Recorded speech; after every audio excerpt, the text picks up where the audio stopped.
For the purposes of Digifolk, we define less visible or marginalized communities to be social groups which face barriers to civic participation.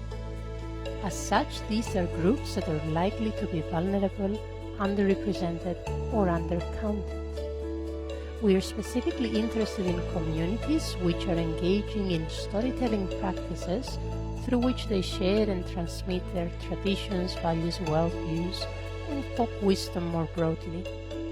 Examples of such communities are ethnic groups with a forced migration history like Syrian refugees in Ankara or Nicosia, or traditionally marginalized groups like Roma in Belgrade, or even second and third generation migrants from former colonies of the host country like Indonesians and Surinamese in Groningen. The idea is that through sharing the cultural treasures of otherwise silent groups, we achieve two main goals.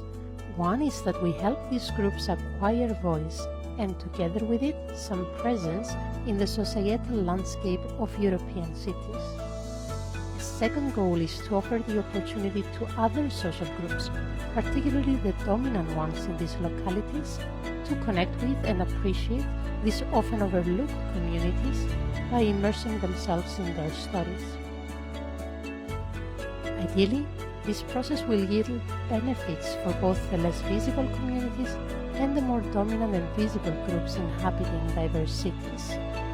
Both parties can be empowered, the less visible communities by making their presence felt in a positive way in spaces where they may not feel entirely included, and for the dominant groups because they are equipped with knowledge for groups about which they may be ignorant.